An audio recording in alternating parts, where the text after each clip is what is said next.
발표한 자료에서 상품 소비 부진이 지속되고 서비스 소비도 완만한 증가세에 머무르는 등 소비는 미약한 모습이라고 지적했습니다.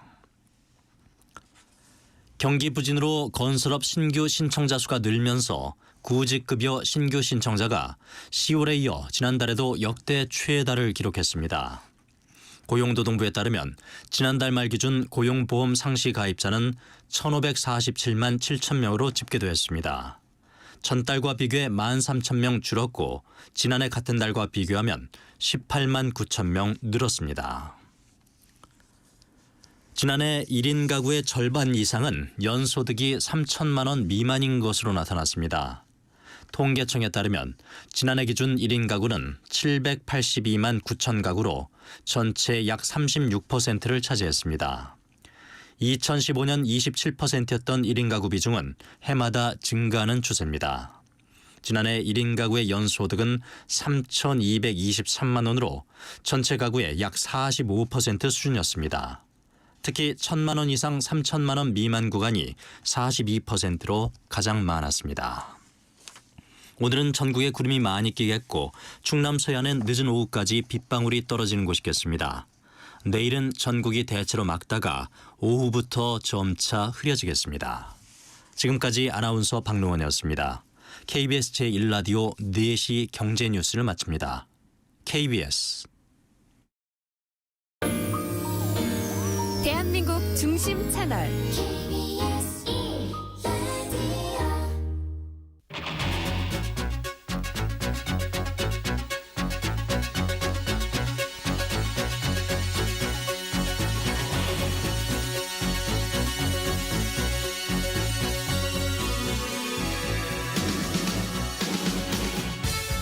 안녕하십니까. 성기영의 경제쇼 아나운서 성기영입니다. 최근 글로벌 투자은행들이 원달러 환율이 최대 1,500원까지 갈 수 있다는 전망을 내놓고 있습니다. 전국 불안에 따른 불확실성 확대로 고환율이 지속될 가능성이 커진 건데요. 현재 국내 외환 보유액과 단기 외채 수준을 고려하면은 단기 유동성 리스크에 빠질 가능성은 낮지만 이 수출까지 불안한 상황에서 금융시장의 심리적 위축은 이어질 것으로 보입니다. 변동성이 커진 환율이 금융시장에 미칠 영향 잠시 후 자세히 살펴보겠습니다. 정치적 리스크가 국내 증시의 불안 요소로 크게 작용하고 있는데요. 주간 증시 동향에서 이번 주 증시 전망과 투자 전략 고민해 보겠습니다. 시간 유튜브로도 함께합니다.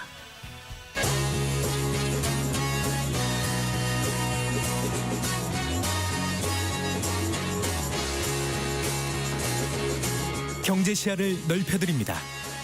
투자의 지름길을 안내합니다. 돈 되는 정보를 발견하는 시간.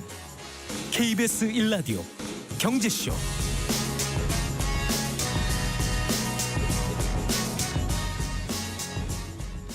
먼저 오늘의 주요 경제 뉴스부터 정리해드리겠습니다. 경제 뉴스 브리핑 손석우 경제평론가와 함께합니다. 어서 나오십시오. 네, 안녕하십니까. 안녕하세요. 오늘도 금융시장이 크게 출렁거렸죠. 네, 코스피가 장 후반이 될수록 낙폭을 좀 확대를 해서요. 오늘 2.78% 67포인트가 빠져서 2,400선 아래로 내려왔고요. 예. 네, 코스닥은 5% 이상 급락했습니다. 네. 627선까지 내려왔습니다.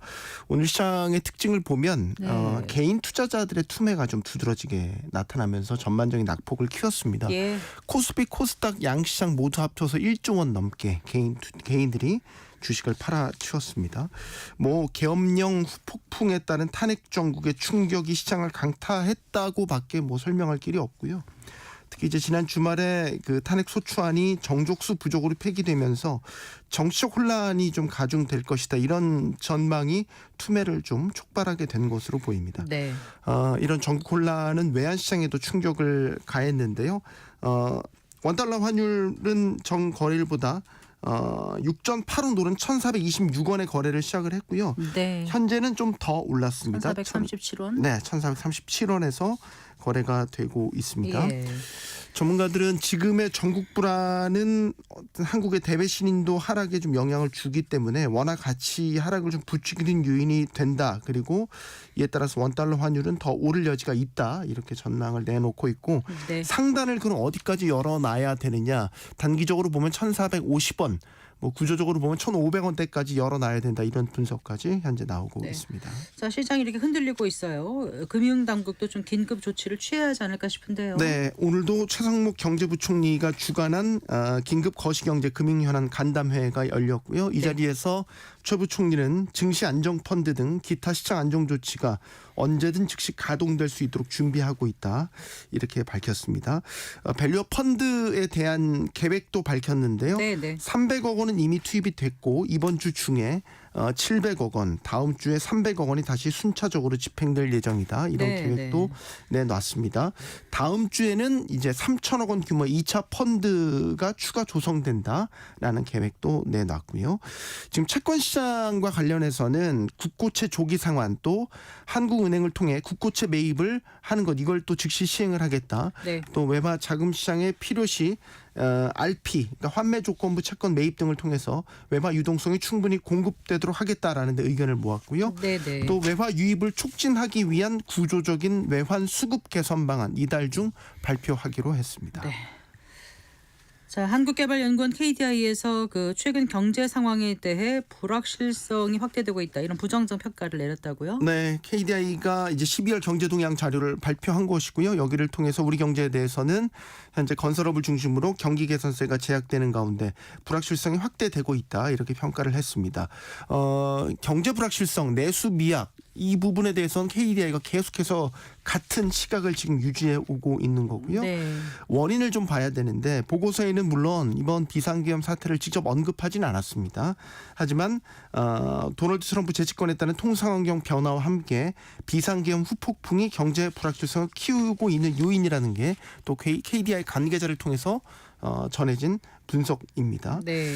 보고서를 보면 설비 투자를 제외하고 수출이나 소비, 고용, 건설 투자 같은 주요 경제 부분이 전반적으로 좋지 않다고 KDI는 진단했는데요. 먼저 수출에 대해서는 그동안 높았던 증가세가 다소 조정되는 모습이다 이렇게 진단을 했고요. 내년 수출 환경에 대한 우려가 컸습니다. 무엇보다 관세 인상을 내세운 트럼프 대통령의 당선으로 글로벌 통상 환경이 악화될 우려가 크기 때문에 이 부분이 우리나라의 수출 하방 요인으로 작용할 수 있다 이렇게 전망을 했습니다. 네. 소비 역시 다수 품목에서 감소세가 지속되고 있고 특히 이제 내수와 밀접한 숙박이나 음식점업 같은 서비스 소비도 낮은 증가세가 계속되고 있다는 게 KDI의 진단이 되겠습니다. 네. 그리고 이제 그 골드만삭스에서 우리 시장의 하방 위험이 커졌다고 이렇게 또 진단하고 나섰던데요. 네, 미국 투자은행 골드만삭스 보고서를 내놨는데요. 비상계엄 사태와 탄핵 정국 등 정치적 불안정성으로 인해서 내년도 우리 경제의 성장률 하방 리스크가 커졌다 이렇게 분석을 했습니다. 과거 탄핵 국면과는 좀 다르다는 점을 강조를 했는데 과거 탄핵이 추진됐던 시기 2006년과 2016년 때와 비교를 한 거거든요. 2006년대를 보면 중국 경제가 호황이었다라는 점, 2016년에는 반도체 여황이 개선되는 긍정적인 요소들이 있었는데 네. 반면에 지금은 뭐 수출 둔화라든지 아니면 미국발 무역 정책 불확실성이라는 장애물이 있다. 그게 차이라고 이야기를 했고요. 내년도 한국은 이제 수출 중심의 경제 구조를 지닌 다른 국가들과 함께 어떤 중국 경기 둔화 또 미국 무역 정책의 불확실성으로 인해서 외부 역풍에 직면해 있다. 이런 부분들을 짚었습니다. 네. 다만 우리 국민연금의 대규모 해외 자산 보유액 그다음에 증권 외환 시장을 지원하는 데 있어서 이런 부분들이 사용될 수 있다라는 점, 통화 재정 정책 여력이 충분하다라는 점도 함께 강조를 했습니다. 골드만삭스에서 이렇게 네, 얘기한 골드만삭스에서 거라고요? 네. 진단입니다. 자, 지난해 가구당 평균 소득이 역대 최대 폭으로 증가했다고요? 네. 네. 한국은행과 통계청 금융감독원이 공동 발표한 2024년 가계금융복지조사 결과입니다. 지난해 가구의 평균 소득 7,185만 원. 네. 그래서 전년 대비 6.3% 증가를 했고요. 이게 관련 통계를 집계하기 시작한 이후에 최대 증가폭입니다. 네. 이제 가구 소득 중에서 어디 부분이 늘어났는지를 좀 보셔야 되는데 일단 근로소득은 4,637만 원. 그래서 1년 사이에 5.6%가 증가를 했고요. 사업소득은 1,272만 원, 5.5%가 늘었습니다. 네. 이제 눈에 띄는 건 재산소득입니다. 재산소득은 무려 28% 증가를 했습니다.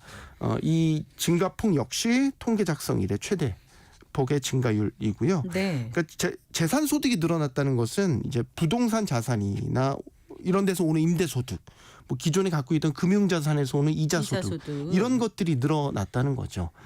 그래서 어떻게 보면 소득 양극화가 더 심화될 수 있는 요인이다 이렇게도 볼 수 있겠고, 역대 억대 소득을 올리는 가구 비중이 계속 늘어나고 있는 것도 확인이 됐거든요. 네. 그러니까 가구 소득이 1억 원 이상인 가구의 비중이 얼마냐를 따져 보니까 지난해 22.6%까지 늘어난 겁니다. 그래서 지난 2022년에 1년 전에 최초로 20%를 넘어선 뒤에 그 비중이 더 이제 늘어나게 된 거죠. 반대로 가구 소득이 좀 낮은 1,000만 원에서 3,000만 원 미만에 그치는 가구도 전체 20%를 넘는 것으로 나타났습니다. 그 가구당 부채도 뭐 관련 통계 작성 이래 처음으로 감소했다고요? 네, 이게 소득도 늘었는데 부채는 감소를 한 거죠. 네. 올해 3월 말 기준입니다. 이거는 이제 소득 같은 경우는 지난해 말 기준이고요. 네. 부채 같은 경우 올해 3월 말 기준인데 가구의 평균 부채입니다. 이게 가계 부채 전체를 이야기하는 건 아니고요. 가구의 평균 부채를 따져보니까 9,128만 원.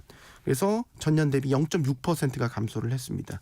이게 이제 역시 관련 통계 작성 이후 13년 만에 처음으로 이 부채 비율이 감소를 한 겁니다. 네. 그래서 부채를 보유한 가구 비율은 60.7%였고 이것도 1년 전과 비교했을 때 1.4%포인트 감소를 했는데, 반면에 이제 부채를 보유한 가구의 평균 부채 보유액은 오히려 늘었습니다. 1억 5천만 원으로 전년 대비 1.6% 증가한 것으로 나타났습니다. 자, 직종별로 한번 보면 모든 종사자의 부채가 다 감소를 했는데 특히 임시직, 일용 근로자의 부채가 많이 감소한 것으로 나타났습니다. 네. 그리고 자산 대비 부채 비율은 역시 감소를 해서 지난해보다 0.5%포인트 감소한 16.9%로 집계가 됐습니다. 그래서 저축액 대비 금융부채 비율도 7.4%포인트 감소한 68.4%. 네. 그러니까 가계의 전반적인 재무 건전성은 이걸 보면 개선된 거죠. 부채 비율이 줄었으니까요. 네.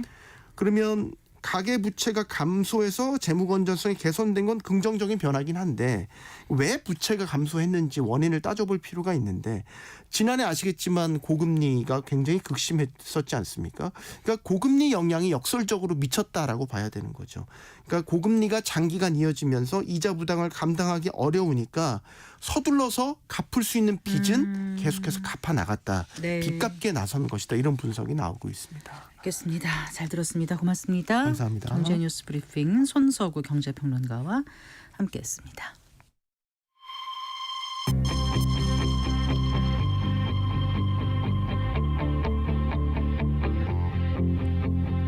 경제 전문가의 원포인트 레슨.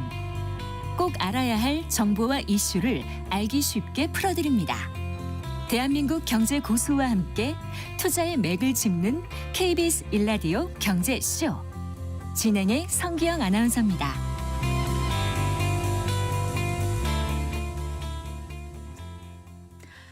네 시 16분입니다. 자, 오늘 원달러 환율이 전거래일보다 6원 80전 오른 1,426원으로 출발했습니다.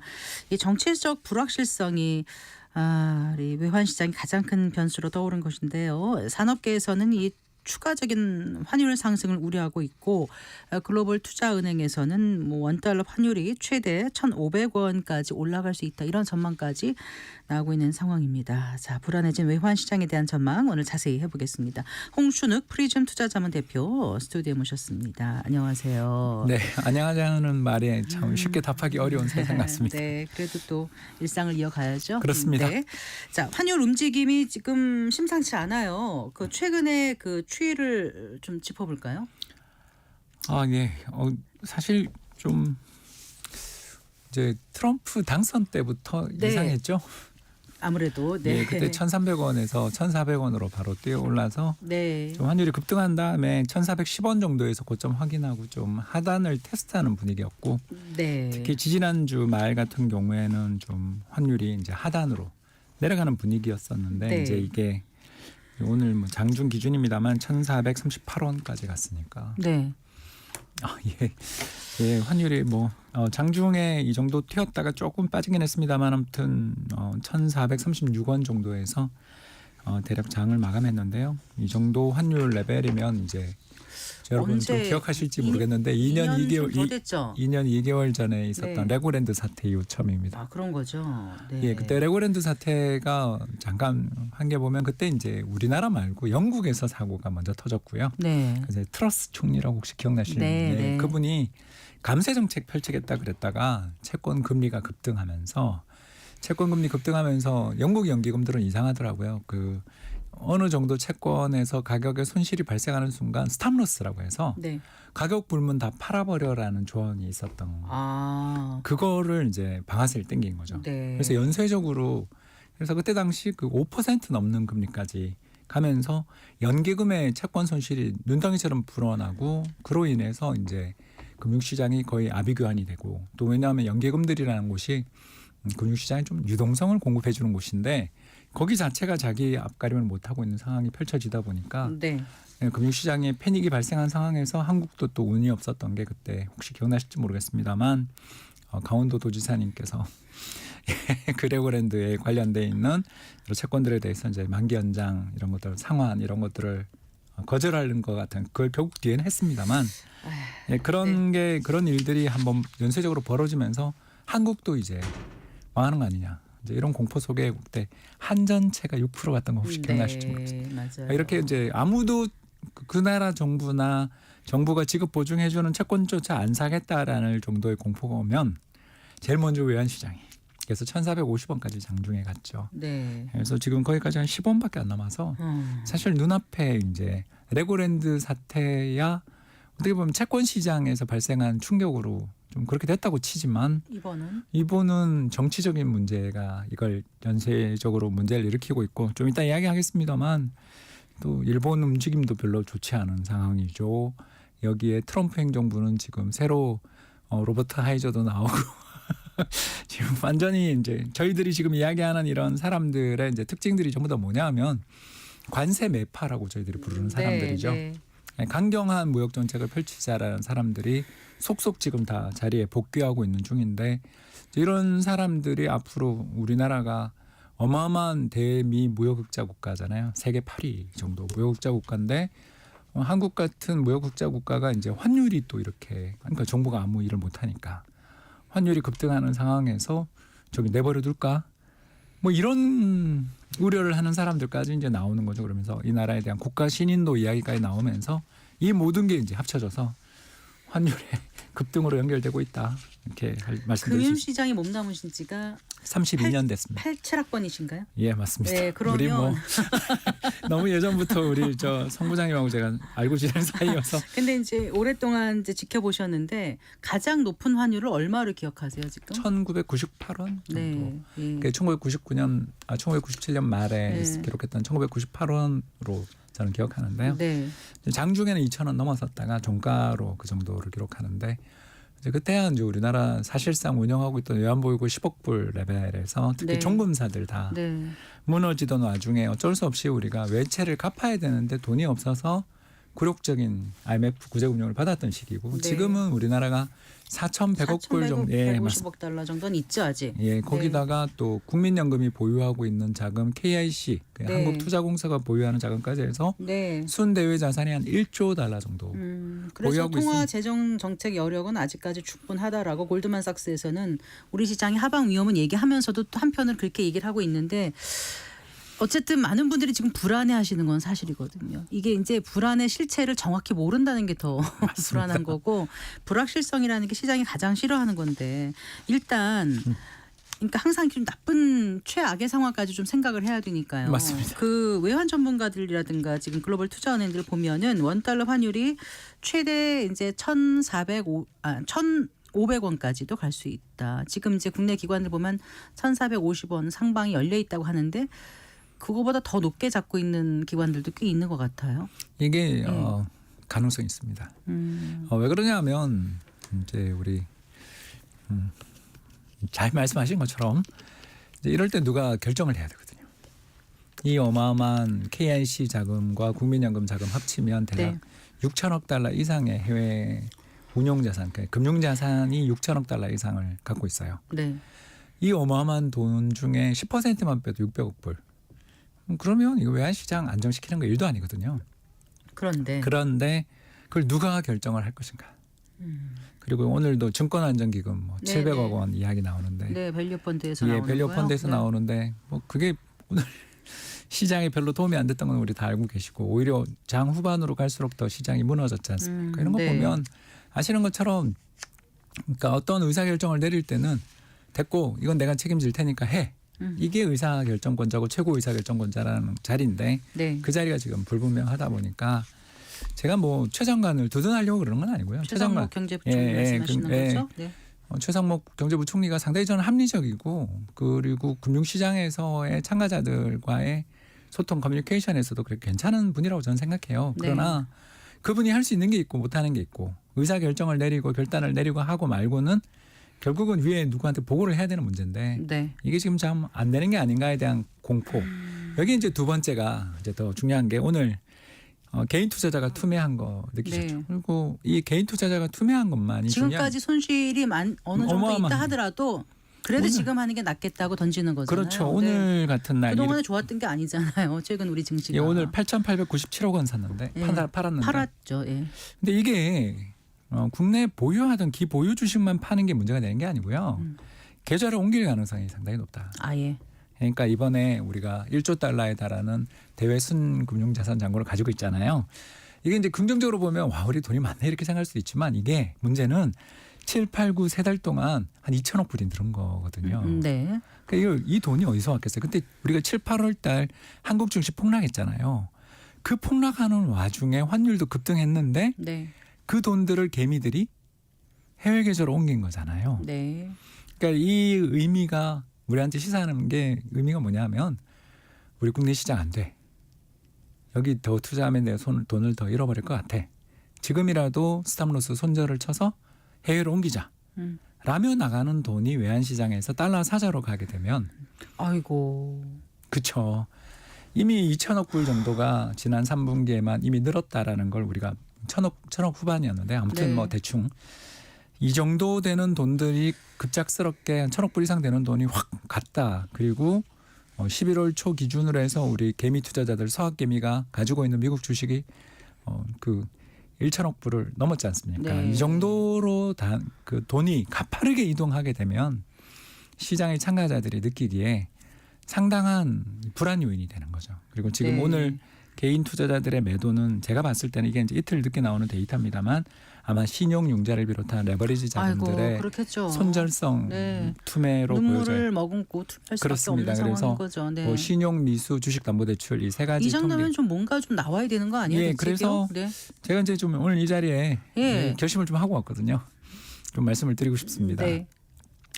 빨리 법안을 그러니까 카운터파트 쪽에서 법안을 좀 올리셨으면 어떤 좋겠다. 법안이요? 예, 상법 개정부터 네. 그러니까 아니라도 네. 그리고 금투세 폐지하기로 이야기만 했지 아직 통과 안 됐잖아요. 네.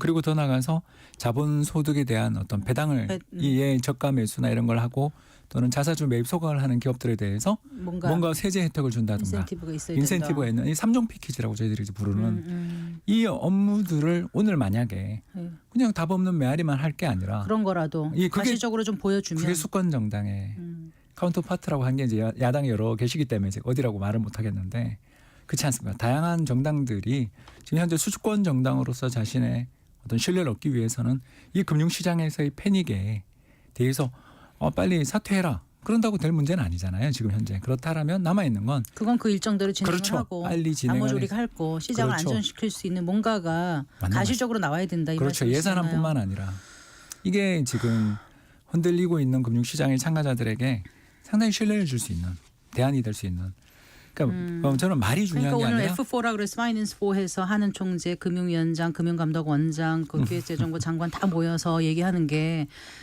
과거의 어떤 사례를 볼 때 정치 등 비경제적인 요인에 의한 충격은 일시적 제한적이었고 중장기적으로는 경제적인 영향이 거의 없었다. 이 말이 무색하게 들리거든요. 그렇지 않습니까? 이게 뭐 성앵커랑 오늘 이야기하면서 제일 답답한 게 이건데 네. 누구나 알거든요. 네. 한 1년 정도 뒤에 우리나라 상장 기업들이 1월에서 9월까지 영업이익이 네, 네. 얼마 155조가 났어요. 그 155조를 들고서 네. 이 기업들이 어떻게 행동할까 눈에 불을 보듯처럼 보이거든요. 의사 결정을 어떻게 하겠습니까? 예, 아무도 안 할 거예요. 못하죠. 그냥 현금만 주고 있을 겁니다. 네. 이렇게 되면 연말에 배당이니 뭐 자사주 매입 소각이니 밸류업 이야기는 다 허공으로 사라지는 거고 네. 전부 불안한 세상의 미래 어떻게 될지 모른다라는 점 때문에 현금만 쥐고 있는 상황이 오게 되면 이게 불황이잖아요. 네. 돈을 써야 될 부자들이 네. 기업이 제일 부자니까 그 150조나 되는 어마어마한 영업이익을 기록한 그 부자들이 돈 한 푼 쓰지 않고 전부 다 현금을 끌어안고 내년 사업계획 수정만 그냥 타이밍만 놓고 기다리고 있다. 이렇게 되면 다른 사람의 지출은 곧 나의 매출인데 네. 그리고 다른 사람의 고용은 곧 우리 집안의 소득 증가인데 네. 그러니까 이 문제들이 전부 다 동결되는 상황이 오는 게 이 뒤에 이제 올 후폭풍이거든요. 이 문제들을 해결하기 위해서는 결국 단기적인 충격은 있어도 장기적으로는 좋다라는 말 앞서 뭔가 행동이 필요한데 네. 그 행동은 행정부가 안 된다라면 카운터파트 쪽에서도 충분히 한번 생각해 볼 수 있지 않냐 네. 생각합니다. 일단 강달러가 유지되면 우리 경제에 어떤 영향을 미치죠? 좋은 점이 2개, 나쁜 점이 하나. 이렇게 정리가 너무 쉬워서 일단 좋은 점 첫 번째, 뭐 가장 여러분 잘 아시는 것처럼 1조 달러 정도가 해외에 투자돼 있습니다. 지금 네. 그러니까 순자산 이게 어마어마한 평가이익이 생기겠죠. 그러니까 당장 제가 국민연금 운용력 했던 사람으로서 말씀드리면 올해 국민연금 수익률 연말로 가면 10% 넘을 것 같아요. 네. 그러면 1,200조 운용하는데 10%면 120조를 번 거잖아요. 네. 그럼 그 돈 중에 일부만 1,400조. 예, 그렇죠. 네. 그 일부만 한- 좀 차익 실현해서 가져와도 네. 우리 원화로 환산된 우리 국민들의 수익성이 개선되는 그런 효과들 있죠. 네. 이걸 첫 번째로 봐야 되고 두 번째는 이번 10월 달 국제 수지가 발표됐는데 네. 11월에 환율 오르기 전이었는데 이미 우리나라 국제 수지가 지난달 얼마 흑자가 나냐면 100억 불 흑자 났어요. 네. 경상 수지가. 네. 이대로 가면 연말까지 저는 1,000억 불 흑자도 가능하다. 왜냐하면 지금 700억 불이니까. 이 어마어마한 경상 흑자가 발생한다라는 건 결국 장기적으로 볼 때 우리나라에 돈이 들어오는 일이니까 네. 기업들의 경쟁력이 개선됐기 때문에 가능한 일이잖아요. 네. 그래서 이게 여기까지가 좋은 일이고요. 나쁜 점은? 나쁜 점은 이제 돈이 우리나라에서 썰물처럼 해외로 나가는 가운데 네. 인플레이션 리스크도 생길 거고 네. 외환 시장에서 이와 같은 환율 전망이 의미 없는 수준이 됐잖아요. 전부 네. 올해 연말에 1,300원 밑에서 끝날 거라고 다들 희망 섞인 전망을 한 게 불과 2달 전인데 대부분의 경제 전망 예측기관들이 다 10월 달 정도의 경제 전망할 때 그래도 연말에 한 1,300원 밑에 있지 않겠냐 전후다. 봤던 게 지금 이런 결국- 변수가 있을 줄 누가 알았겠습니까? 그렇죠. 이거 아무도 모르니까. 네. 그러면 사업 계획부터 시작해서 아까 불확실성이 엄청나게 커지면서 단기적인 불황이 오는. 그러니까 세계 경제는 되게 좋은데 세계 경제는 뭐 이보다도 좋을 수 없는. 미국의 고용이 22만 7천 명이나 기존의 늘었는데 경제 상황에 근거해서 금리를 인하하네 마네 이런 것도 다 의미가 없어지는 없죠. 거죠. 그러니 한국은행 네. 입장에서 뭐 유일하게 지금 책임을 짊어지고 당장 의사결정할 수 있는 건 한국은행밖에 없으니까. 네. 이 한국은행의 부담이 엄청 커지고 네. 한국은행 입장에서는 아니 이렇게 인플레이션 리스크들이 커지고 환율이 상승할 수 있는데 내가 여기서 금리를 돈을 인하해서 어떻게 돈을 풀어준다라는 네. 게 지금 타당한가에 대한 질문들에 대한 답안지들을 일단 만들어 놓고 대응이 필요하겠죠. 근데 이제 이게 우리나라는 이런데 미국을 보면 참 주식시장도 좋고요. 예. 일본도 지금 아까 일본 얘기 잠깐 해주신다 그러셨는데 그 기준금리 그 인상을 지금 일본 중앙은행 BOJ에서 시사하고 있잖아요. 이렇게 맞습니다. 되면 이제 어떻게 될까요? 엔화 원엔 강세로 환율, 가겠죠. 원달러 환율 예. 이런 거 좀 살펴봤으면 예, 좋겠습니다. 일단 네. N 강세가 출현하게 될 때 네. 이제 두 가지 문제가 있는 게 첫 번째 N이 강세로 가게 된다라는 것 네. 자체는 뭐 트럼프 입장에서 굉장히 좋은 입장이 되겠으니까 한국은 뭐하냐? 아까 이야기했던 이 문제가 사실 저는 솔직히 엔캐리 트레이드 이런 것보다 네. 이게 제일 그래도 걱정입니다. 엔캐리 트레이드 청산 우려도 크지 않습니까? 크긴 이렇게 큰데 되면요. 이게 네. 이미 진행 중이에요. 네. 가장 대표적인 엔캐리 트레이드 통화가 스위스 프랑이었답니다. 네. 근데 스위스 프랑화가 요새 엄청나게 약세를 보이고 있어요. 그러면서 N이 지금 강세죠. 150엔까지 지금 내려와 있죠. 네. 왜 그런가 하고 봤더니 스위스 중앙은행이 최근 정책 금리를 무려 1%까지 낮췄다는 거예요. 아 그래요. 그러니까 지금 유럽 경제가 너무 안 좋으니까. 하긴 특히 올해 그렇습니다. 네. 춥대잖아요. 겨울이 이게 뭐 라니냐로 인해서 만에 하나 추운 날이 오게 되면 천연가스 사용량이 급격히 증가하게 되고 그러면 천연가스 사용량이 증가하는 게 실제로 지금 네덜란드에서 거래되고 있는 천연가스 선물 가격들이 최근에 불안하거든요. 네. 뭐 급등까지는 아니어도 불안하다. 그러니까 여기에 여러 가지 또 그 유럽 경제 내에서 제일 중요한 나라가 독일과 프랑스인데 프랑스가 지금 전국이 너무 혼란스러우니까 뭐 노트르담 성당에서 잘 이야기가 진행됐으면 하는 바람이고요. 네. 아무튼 뭐 이제 취임 전에 벌써 정상회담 하더라고요. 트럼프 당선자는.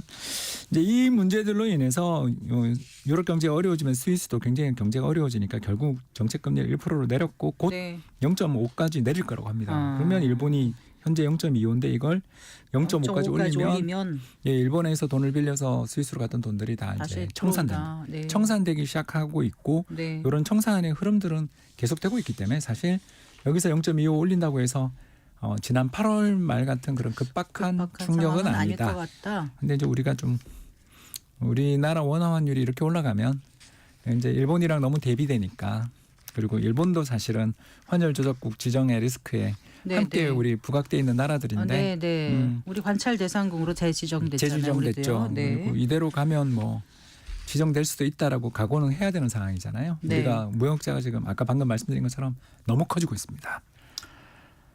왜냐하면 지금 내수가 안 좋은데 수입하시겠어요?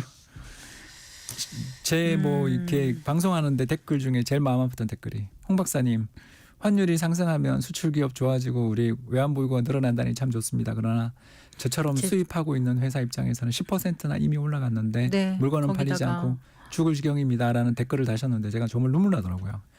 이런 갑작스러운 충격에 국민이 다 노출되니까 네. 혜택을 보는 사람도 있지만 혜택을 안 보거나 못 보는 사람들은 솔직히 말해서 목소리가 적은 사람들은 혜택을 못 보는 쪽에 있는 것도 사실이잖아요. 네. 그래서 이게 비대칭성인데 이 문제가 지금 상당히 심각하다 이렇게 볼 수 있습니다.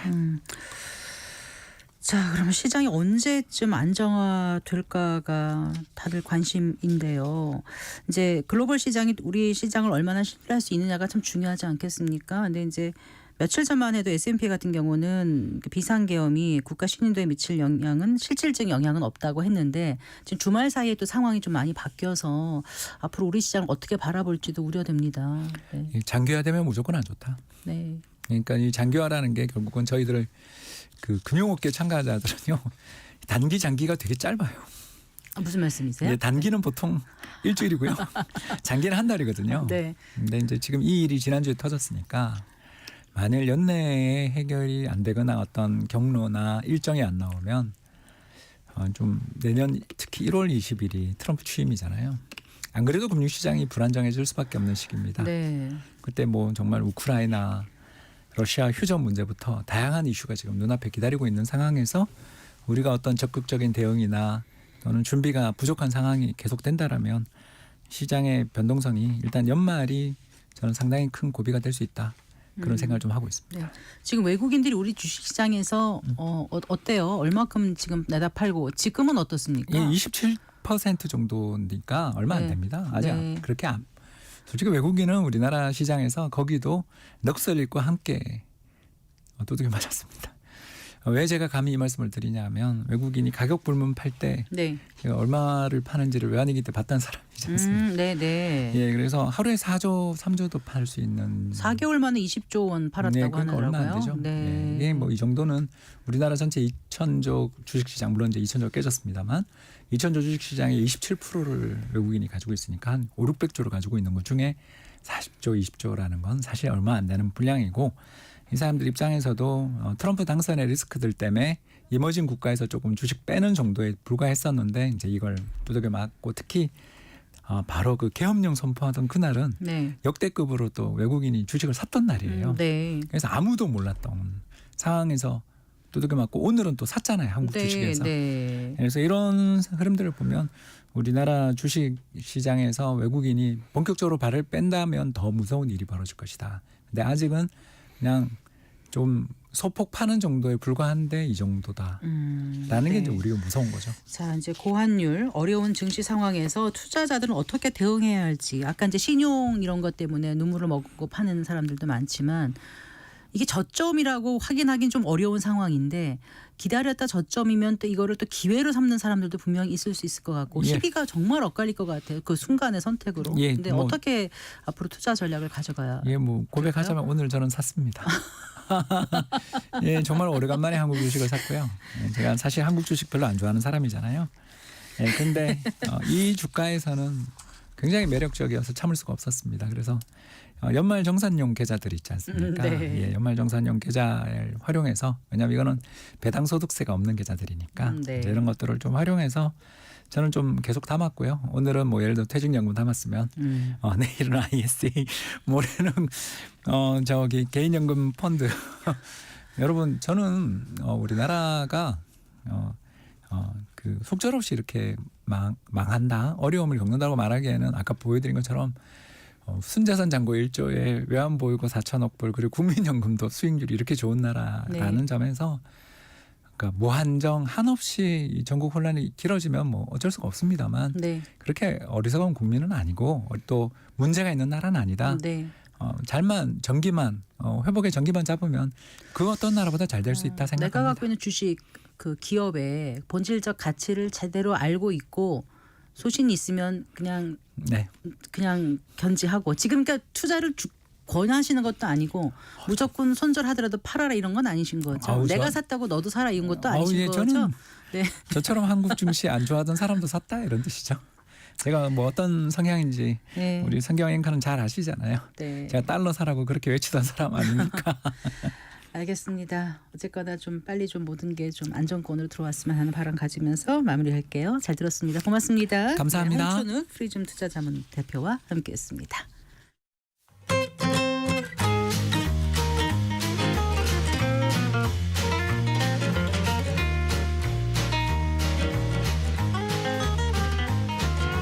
경제 맛집 투자 핫플. 지금은 돈 벌기 딱 좋은 시간. KBS 1라디오 경제쇼.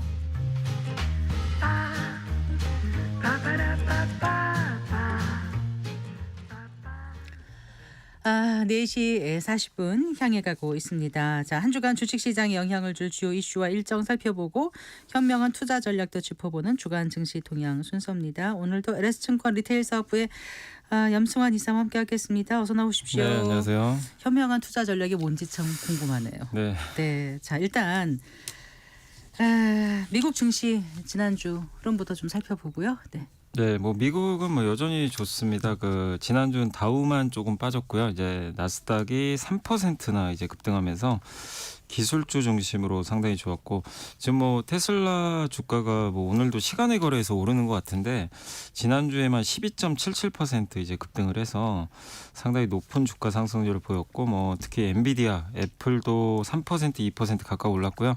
아마존이 9% 가까이 또 오르면서 미국 같은 경우 이제 우리 개인 투자분들이 많이 투자하시는 그 흔히 말하는 대형주들이 네. 좀 급등하는 그런 양상입니다. 이제 미국이 이렇게 강한 거는 뭐 트럼프 기대감도 여전히 높고 거기에 이제 AI 모멘텀이라든가 또 미국 증시로 요즘에 자금이 계속 쏠림 현상이 되게 심하다고 하더라고요. 그래서 미국 증시로 이제 자금 유입이 이어지면서 뭐 빅테크 중심으로 상당히 좋았고요. 또 거기에 최근에 금리가 좀 안정감을 찾고 있고 12월에 금리 인하 가능성이 또 상당히 높아졌습니다. 그러니까 이런 부분들이 미국 증시를 좀 지탱을 하면서 상당히 좀 좋았는데 다만 이제 미국이 이렇게 오르다 보니까 현재 글로벌 시가총액에 지금 미국이 차지하는 비중이 한 70%를 넘는다고 하더라고요. 전 세계 증시에서 네. 이제 그 정도로 많이 오른 건데 어쨌든 약간의 이제 고평가 우려는 좀 있긴 하지만 미국의 좀 독주는 아직까지 계속 되고 있는 상황입니다.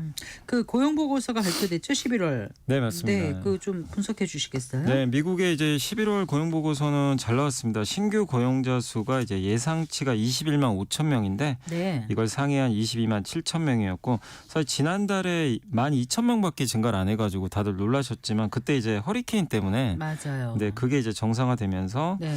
이번 11월에는 상당히 좀 잘 나온 수치였습니다. 다만 이제 3개월 월 평균 고용자 수를 이렇게 좀 내봤더니 17만 3천 명이 나왔는데 이게 12개월 월 평, 그러니까 1년 월 평균으로는 18만 6천 명이니까 이거보다는 조금 둔화된 건 맞거든요. 그러니까 전체 고용자 수는 어쨌든 이제 계속해서 조금씩 이제 둔화되고 있다. 이렇게 보시면 될 것 같고요. 네.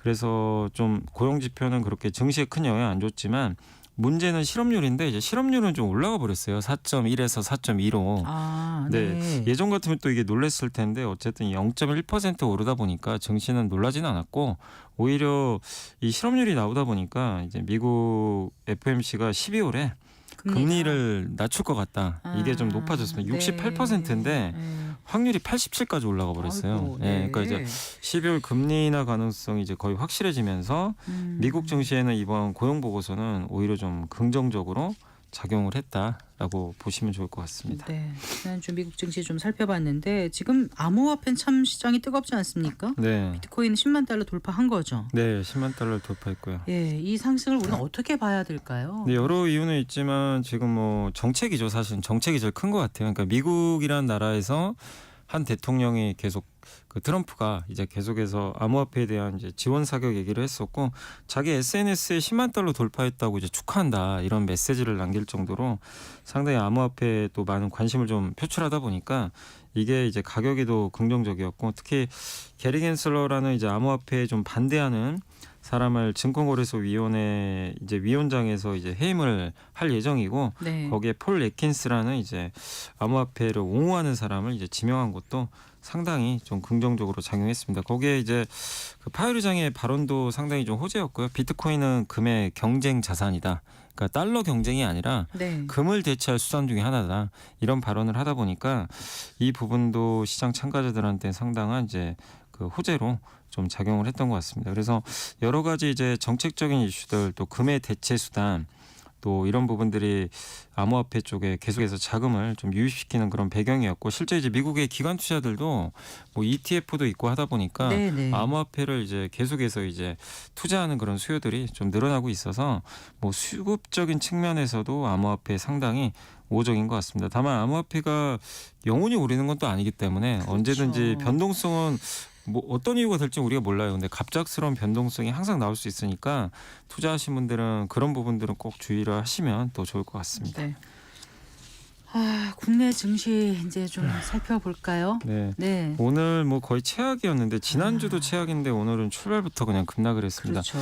코스피가 2,400을 깨서 2,360.58포인트 그래서 67포인트나 빠졌고요. 마이너스 2.78%. 이 정도 하락폭이면 꽤 큰 거죠. 네, 굉장한 네. 거의 급락이고요. 근데 코스닥은 네. 더 심각합니다. 627에 끝났는데 네. 34포인트나 빠져서 무려 하락률이 5.19%. 네. 그냥 거의 투매가 나왔다라고 보시면 되겠습니다. 예. 오늘 근데 보통 이렇게 빠지면 외국인들이 주식을 보통 많이 파는데 네. 오늘은 이제 특징이 개인들이 네.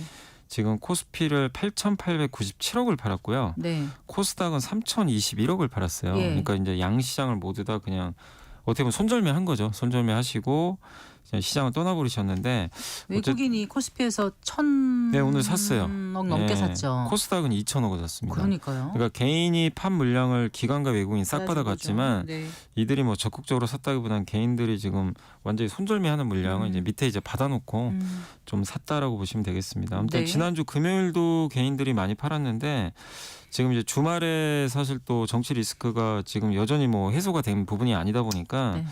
또 해외에서도 지금 한국을 보는 평가들이 그렇게 좋지 않다 보니까 개인 투자자들이 오늘은 어쨌든 좀 시장을 좀 떠나야 되겠다는 생각들을 많이 하시고 좀 판 것 같고 그리고 요즘에 대안 투자가 많잖아요. 뭐 금도 있고 비트코인도 있고 뭐 미국은 좋으니까 아마 네. 이렇게 상대적으로 또 좋은 쪽으로 교체하는 수요도 일부 있지 않았나 이렇게 좀 생각은 하고 그 있습니다. 불확실한 장에 계속 맡기고 있는 것보다 네. 차라리 손절매로 하더라도 마음 편하게 좀 있자. 그리고 더 좋다는 데로 한번 가보자. 이런 마음도 뭐 좀 그런 있을 것 부분들이 같기도 하고. 작용한 것 같습니다. 근데 신용매매 이렇게 해가지고 얼마만큼 뭐 이렇게 반대매매가 들어올까 걱정돼서 파는 물량이 어느 정도나 이런 거는 어떻게 집계가 되나요?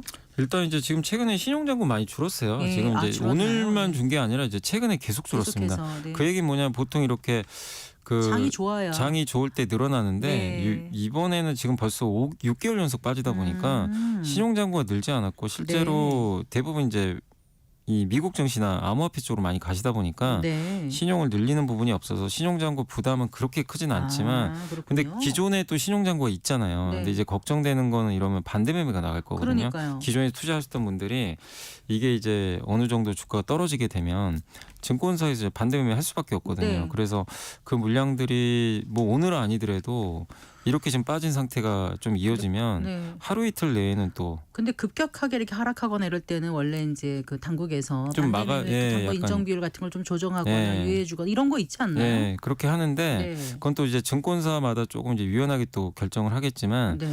이제 정부 이제 또 증권사마다 원칙이 좀 있다 보니까 네. 근데 보통 이제 그럴 때는 또 이 고객들한테 또 미리 또 이렇게 문자를 보내거나 이 전화를 또 하긴 하거든요. 네. 그래서 어쨌든 좀 제일 좀 걱정되는 거는 한 번 더 빠져버리면 반대매매 충격이 좀 나올 가능성은 있기 때문에 그러니까요. 네. 그 부분은 조금 우려되는 건 좀 사실입니다.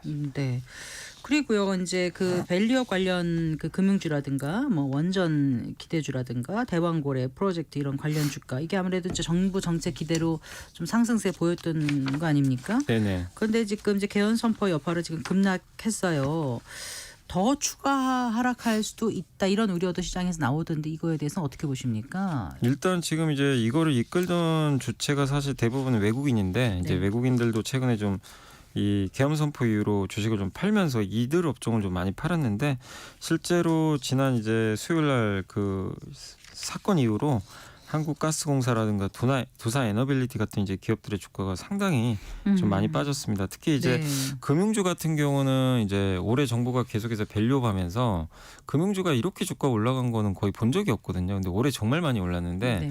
근데 이게 이제 동력이 좀 훼손될 수도 있잖아요. 그러다 보니까 다시 주가가 좀 무너지는 흐름이 나와버렸고 또 특히 이제 지난 정권과 이번 정권의 가장 큰 차이가 원전이잖아요. 네. 한쪽은 탈원전이고 이번엔 친원전인데 만약에 또 이제 대선이 뭐 또 펼쳐져서 정권이 바뀌게 된다면 친원전이 아니라 또 탈원전으로 바뀌는 거 아닐까 이제 이런 좀 부분들이 있다 보니까 네. 원전주에는 어쨌든 이게 불확실하거든요. 어떻게 될지는 아직은 모릅니다. 근데 기조가 바뀌면 또 어떡할까라는 이제 그런 불확실성 때문에 원전이 전 세계적으로는 지금 어쨌든 친원전 트렌드 맞는데 국내적인 좀 부담이 있어서 주가가 좀 많이 빠졌고 대왕고래 프로젝트는 뭐 계엄 전에도 그 예산안에서 그 대왕고래 프로젝트 예산이 확 깎여 버렸잖아요.